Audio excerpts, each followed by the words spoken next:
Et voilà un des versets qui est les plus défiants. Jésus dit, car là où tu poses ton trésor, là aussi tu poses ton cœur. Ce qu'on amasse, c'est des choses qui sont pour nous précieuses. C'est pour nous des trésors. Jésus dit, n'amasse pas sur terre. Pourquoi? Parce que tu vas déposer quoi? Ton cœur sur terre. Je souhaite à personne de déposer son cœur sur terre. Ton cœur reste sur terre. Tu pars où? Tu le laisses où? Vous comprenez? Ça veut dire que tu laisses ton cœur aux choses charnelles. Mais la destination des choses charnelles, c'est pas le haut, hein? C'est le bas. Vous savez que dans la Bible, le cœur, c'est le centre de notre personnalité, de qui on est.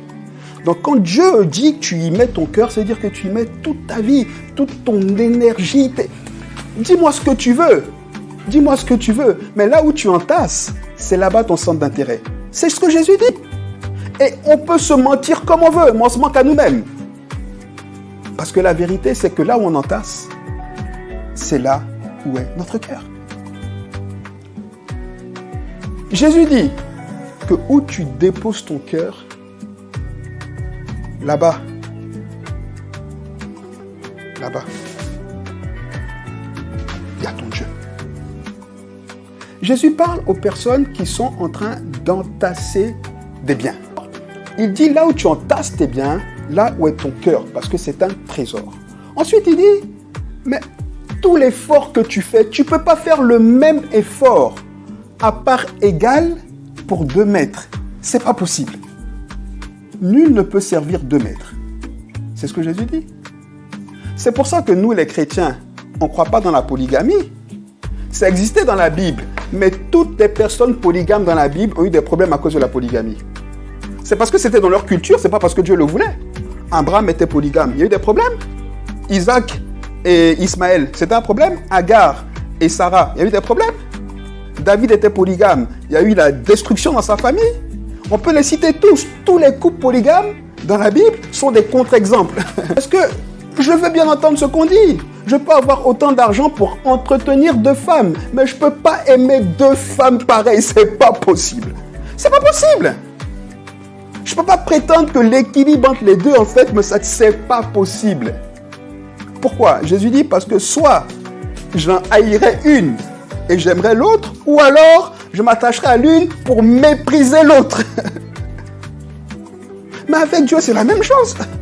Quand on fait de quelque chose d'autre que Dieu et des choses célestes notre trésor, on est en train de dire qu'on voit des qualités supérieures, plus satisfaisantes dans ces choses-là.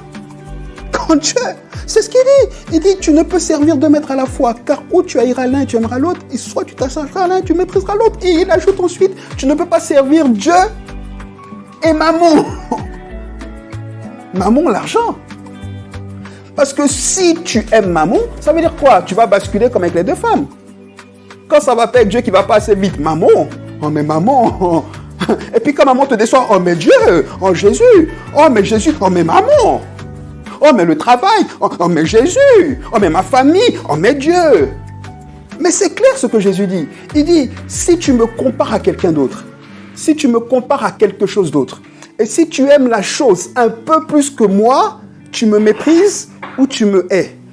Vous savez, ce n'est pas pour un rien que Jésus a désigné l'argent par un nom.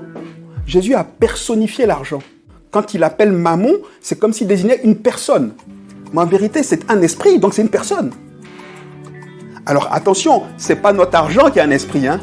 C'est la relation qu'on a avec lui qui en fait un esprit ou pas. Et quand tu suis une autre personne que Dieu, comme tu dois servir Dieu, cette personne devient ton Dieu. Donc finalement, ça fait que tu commences à avoir une relation spirituelle avec cette chose-là.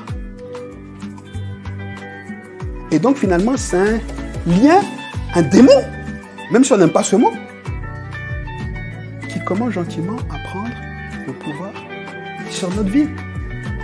Il ne le prend même pas, en fait, on lui donne ce pouvoir. On le lui donne.